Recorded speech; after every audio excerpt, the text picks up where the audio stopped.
Hello friends, this is Akanksha Singh. Welcome you on YouTube channel Way to the RF. यह है practice set number 3। इसके पहले 2 classes upload हो चुकी है, उनको भी आप ज़रूर देखिएगा।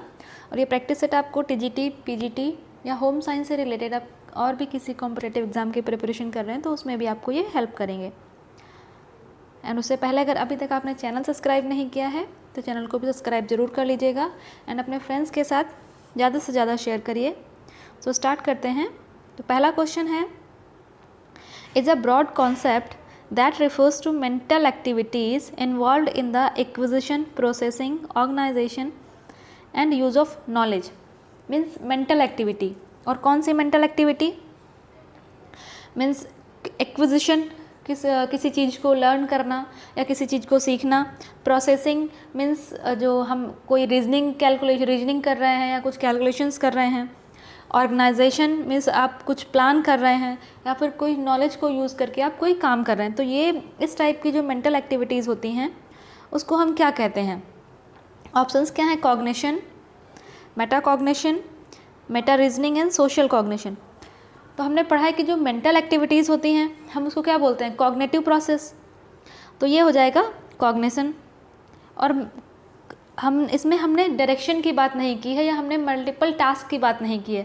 इसमें हमने बात की है कि इन्वॉल्व होना इन द मीन्स किसी एक, हम या एक्विजिशन कर रहे हैं या हम प्रोसेसिंग कर रहे हैं या हम ऑर्गेनाइजेशन कर रहे हैं या नॉलेज को यूज़ करके हम कोई काम कर रहे हैं। मीन्स कोई एक काम हम एक टाइम पे कर रहे हैं तब हम उसको बोलेंगे कॉग्निशन। यहीं पे अगर बोला होता कि एक टाइम पे 3-4 टास्क कर रहे हैं, कई सारे टास्क पे फोकस कर रहे हैं और सारे मेंटल एक्टिविटीज़ हैं, तब ये मेटा कॉग्निशन हो जाता है। मेटा मीन्स मल्टीपल टास्क एक साथ करना, उसको हम बोलते हैं मेटा कॉग्निशन। तो इसका जो आंसर सही है वो है कॉग्निशन। नेक्स्ट क्वेश्चन आता है question number 2। When identical twins show more resemblance on a particular trait, it is assumed that the appearance of the trait is strongly influenced by। Identical twins means एक जैसे twins, means twins girls होंगे या boys होंगे। तो identical means same twins, और वो क्या? So more resemblance on a particular traits क्या होती हैं? ये जेनेटिक फैक्टर्स होते हैं जो from parents to offspring transfer होते हैं। अब ये ट्रेट्स हैं जिन जेनेटिक ट्रेट्स पे एक जैसे वो दिख रहे हैं या जो उनका जेनेटिक डेवलपमेंट है वो एक जैसा है। तो इसमें कौन सी चीज़ें हैं जो ज़्यादा इन्फ्लुएंस करेंगी? ऑप्शन है environmental factor, genetic and environmental factor, genetic factors and none of this.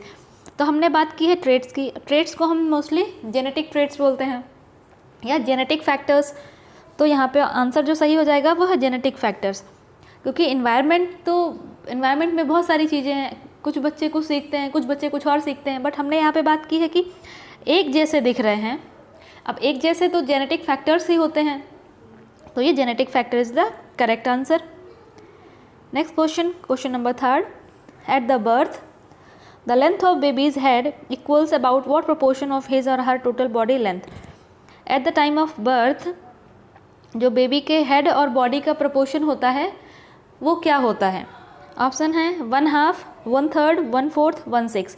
और अगर at a time of birth आपने देखा होगा बेबी को, तो उसका जो हेड और बॉडी प्रपोर्शन होता है वो 1:4 होता है। तो 1/4 होता है। ऑप्शन नंबर जो सी है ये सही हो जाएगा।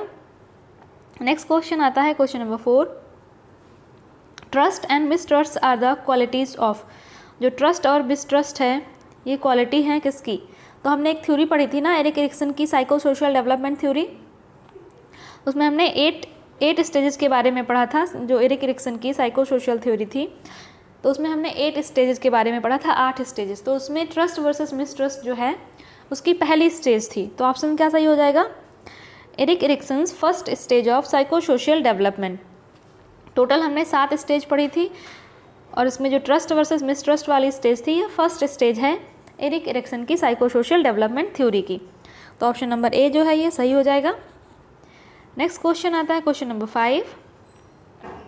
The process of transmitting our culture to our children is known as. जो हमारा कल्चर है वो जनरेशन टू जनरेशन ट्रांसमिट होता है फ्रॉम एक जनरेशन से दूसरी जनरेशन में, तो उसको हम क्या कहते हैं? या फिर लाइक ग्रैंड पेरेंट्स से पेरेंट्स में, पेरेंट्स से ऑफस्प्रिंग्स में। तो ये जनरेशन टू जनरेशन एक जनरेशन से दूसरी जनरेशन में हमारे कल्चर हम जो है वो ट्रांसमिट हो रहे हैं या हमारे कल्चर के बारे में सिखाया जा रहा है, तो उसको हम क्या कहते हैं? ऑप्शंस है एकल्चरेशन, अल्ट्रिज्म, सोशल लर्निंग या सोशलाइजेशन। तो उसका जो करेक्ट आंसर है वो है सोशलाइजेशन। सोशलाइजेशन में जो बच्चे हैं ये अपने जो पेरेंट्स हैं, ग्रैंड पेरेंट्स हैं, इनसे अपने कल्चर के बारे में सीखते हैं। तो एक जनरेशन से दूसरी जनरेशन में जो हमारे कल्चर हैं वो सिखाए जा रहे हैं, तो उसको कहते हैं सोशलाइजेशन। बचा क्या? एकल्चरेशन। एकल्चरेशन क्या होता है कि कोई डिफरेंट कल्चर आपने देखा, उसमें कुछ चीज़ें जो हैं वो अच्छी लगी, तो उन चीज़ों को सीखना, उसको हम बोलते हैं एकल्चरेशन। नेक्स्ट क्वेश्चन आता है क्वेश्चन नंबर 6।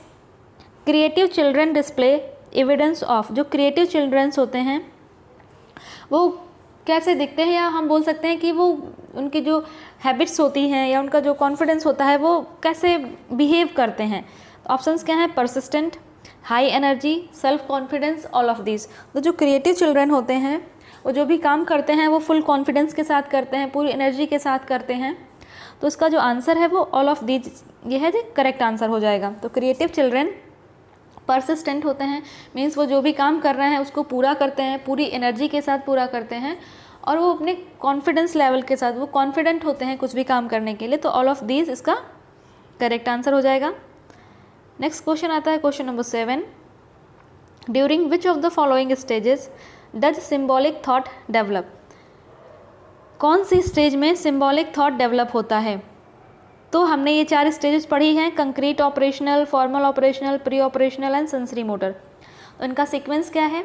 सबसे पहले आता है sensory motor stage 0 to 2 years, फिर आता है pre operational stage 2 to 7 year, फिर आता है concrete operational stage 7 to 11 year, उसके बाद आता है formal operation stage 11 year plus. तो ये हैं तो चारों स्टेजेज। बट यहाँ पे क्वेश्चन आपके लिए ये है कि आपको बताना है ये कौन सी थ्योरी है और इस थ्योरी को किसने दिया है। तो हमने जो पढ़ा है कि सिम्बॉलिक थॉट कब डेवलप होते हैं, तो जो सिम्बॉलिक थॉट है वो pre operational stage 2 to 7 year वाले जो एज की स्टेज में, जब प्री ऑपरेशनल स्टेज है, इस स्टेज में सिम्बॉलिक थॉट डेवलप होते हैं। तो ये थ्योरी किसने दी है और थ्योरी का नाम क्या है, ये आपको कमेंट सेक्शन में आंसर करना है। कि इसमें हमने 4 स्टेजेस पढ़ी और जो हमने सेंसरी मोटर स्टेज पढ़ी है ये और भी सब डिवाइडेड होती है 6 पार्ट्स में। इसके बाद ये 6 पार्ट में और डिवाइडेड होती है। तो अगर हम बेसिकली बात करें इस थ्योरी की, तो ये थ्योरी किसने दी है, थ्योरी का नाम क्या है, ये आपको कमेंट सेक्शन में बताना है। नेक्स्ट क्वेश्चन आता है, an ability to understand that changes of place and the passage of time make no change in the mass or volume or size of the subject object is called. ये भी same वही theory है। हमने इसमें भी पढ़ा है क्या, कंजर्वेशन, कि जहाँ पे बच्चे को सिखाया जाता है, उसने अगर एक ग्लास में पानी दिया, एक ग्लास ऐसे चौड़ा सा है, एक ग्लास ऐसे लंबा सा है, दोनों में 300 ml अगर वाटर आ रहा है तो ये ग्लास ऐसे चौड़ा है तो ये कम स्पेस ऐसे लगेगा, ये ग्लास अगर एक पतला और लंबा ग्लास दे दिया तो ऊपर तक भर जाएगा।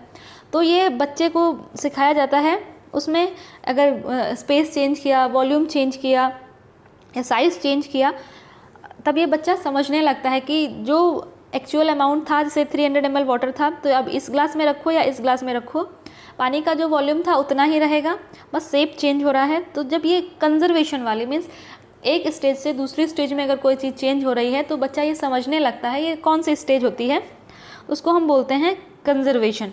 और ये कंजर्वेशन कौन से स्टेप, जो कंक्रीट ऑपरेशनल स्टेज हमने पढ़ी थी ना, 3rd stage, concrete operational stage 7 to 11 year वाली, तो इस कंक्रीट ऑपरेशनल स्टेज में बच्चा जो है ये कंजर्वेशन कॉन्सेप्ट्स को कैसे समझना है ये सीखने लगता है। तो सेम वही थ्योरी है इसमें भी। तो ये कौन सी थ्योरी है और किसने दिया है इसको, ये आपको कमेंट सेक्शन में आंसर करना है। नेक्स्ट क्वेश्चन है question number 9। Arrange the stages of child development in correct sequence. Child development की स्टेजेस दी हुई हैं, इनको करेक्ट सीक्वेंस में अरेंज करना है। तो स्टेजेस कौन कौन सी हैं, prenatal, neonatal, infancy and toddler. तो prenatal, neonatal, infancy and toddler, ये सीक्वेंस भी इनका सेम ऐसा ही रहेगा। तो ऑप्शन नंबर ए सही हो जाएगा। प्रीनेटल, फिर नियोनेट, इन्फेंसी एंड टॉडलर, ये सेम सीक्वेंस है और ऑप्शन नंबर इसका ए जो है वे सही हो जाएगा। नेक्स्ट क्वेश्चन आता है question number 10। Stimulus response theory are central to the principle of.